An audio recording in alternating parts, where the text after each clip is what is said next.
Hey guys, Jason here. Uh, I'm beginning work on my beehives, um, and I've got several steps to do. So this is probably going to be quite the chopped up, edited video. That's going to be just plumb nuts because I've got a hive stand to build. I've got brood boxes, supers, and tops, excluders, of the whole freaking shooting match to do. But I'm going to start with the actual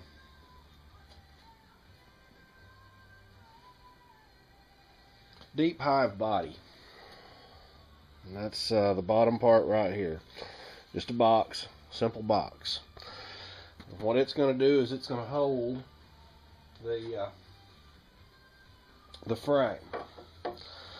Now, what I've got on my mind with this piece of 1x12 pine #1 shelving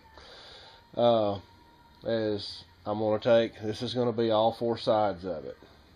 Front, one side, cut another front, and the other side. The frames are going to go in like so.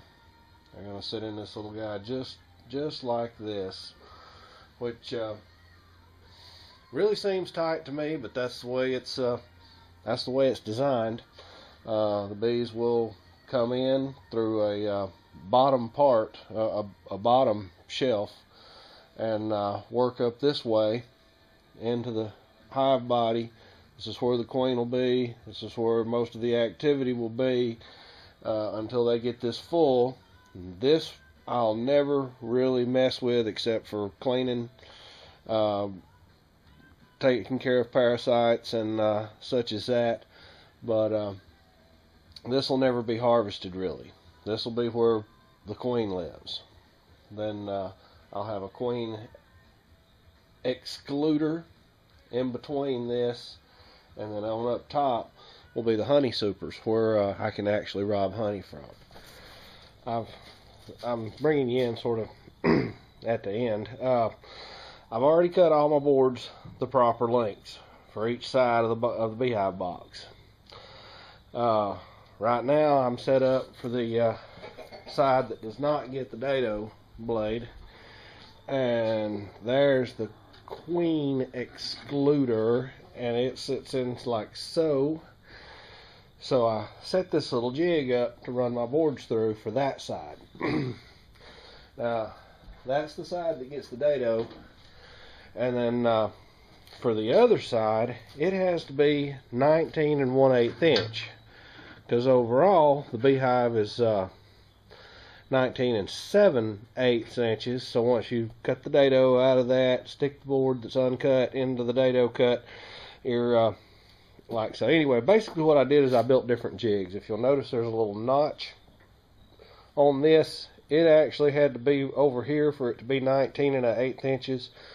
So I cut that notch, flipped it, pressed it up against, clamped it down, run my boards through. I got all the sides for that distance, or for that size. Now what I'm fixing to do is take this loose again, clamp it back to here and over there, and set it up for exactly, oh crap, I left my piece of paper in the workshop, exactly 6 5, I think it's 6 5/8 inches deep for the medium honey supers. Getting everything ready to put the dado blade on the saw. So that much scrap. I got that.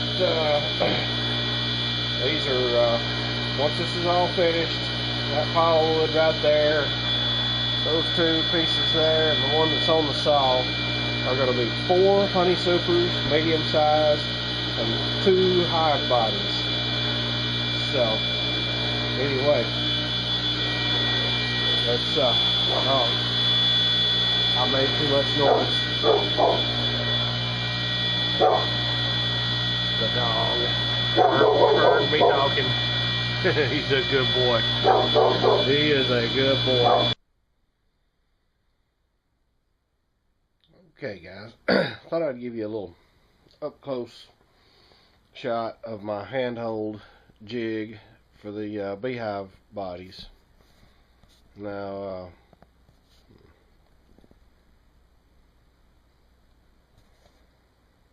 let's hope this focuses in. Good. Basically, once again, what we're doing is we're cutting a notch in here to hold the bodies. Once the box is assembled, this little notch is so you can pick up the whole box and move it.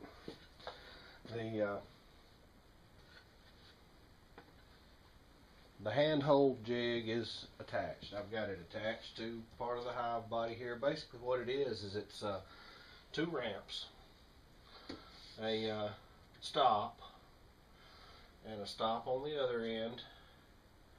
I've got it measured out perfectly so that it centers the blade up. Now we've got the blade broke over at an angle so that it's the blade's upright while it's riding the ramps. And what we do with it is pull the trigger basically once it's built. And you can design this thing to do anything you want, any kind of depth, any kind of angle, shallow, deep, serious slope, not so serious a slope. I'm talking with my hands and I can't even tell if you guys can see what I'm saying, or see what I'm trying to spell. But let's by watching it you can see, you can tell even better what we're doing here. So pull the trigger.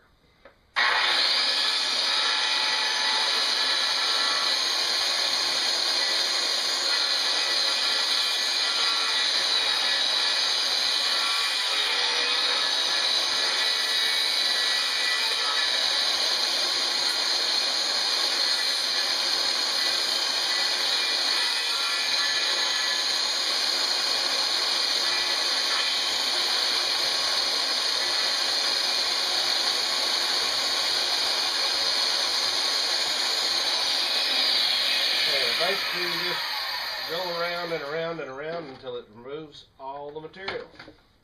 When you're done,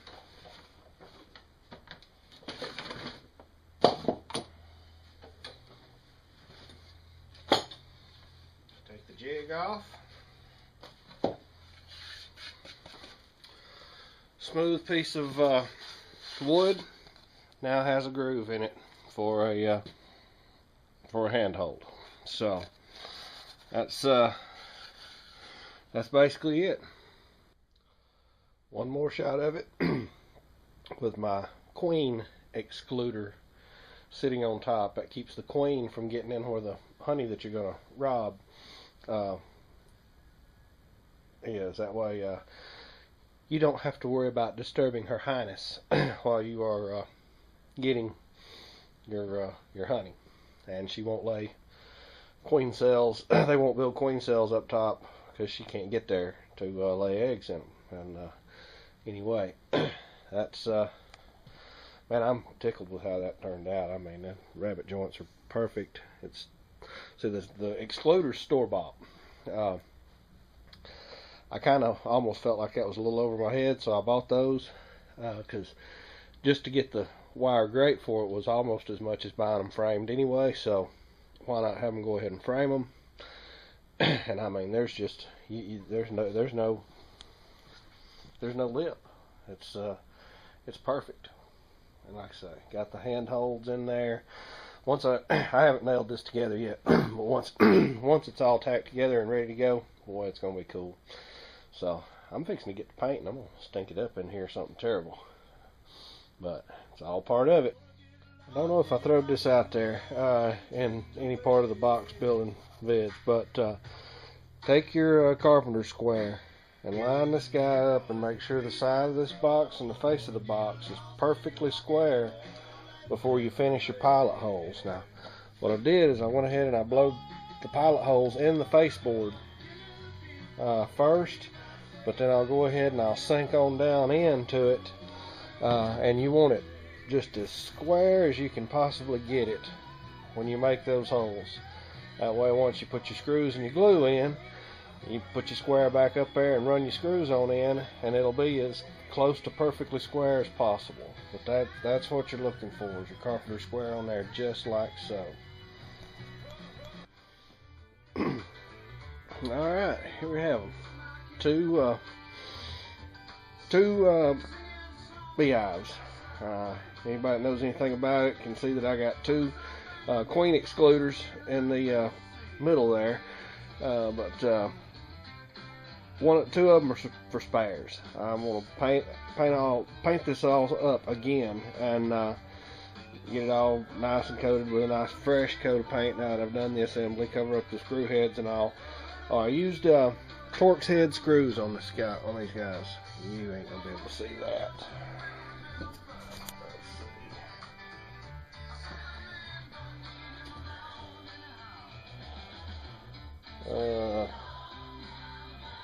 I don't think it's going to focus. But anyway, Torx head 2-inch screws on these guys.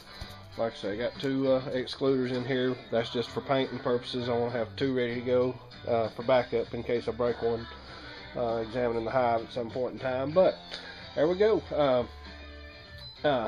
Two hive bodies and 4 honey supers, medium-sized honey supers, ready to go. Now I got to build a base, inner cover, lid, and some stands for them, because we don't want to sit them on concrete blocks. Concrete blocks will be fine, but I'm going to go ahead and build me some treated lumber stands, get them up where I can work with them. So anyway, guys, Merry Christmas. Hopefully I'll get this up before the Christmas is over. Yes, Sweet Home Alabama. Alright, y'all take care. Jason, out.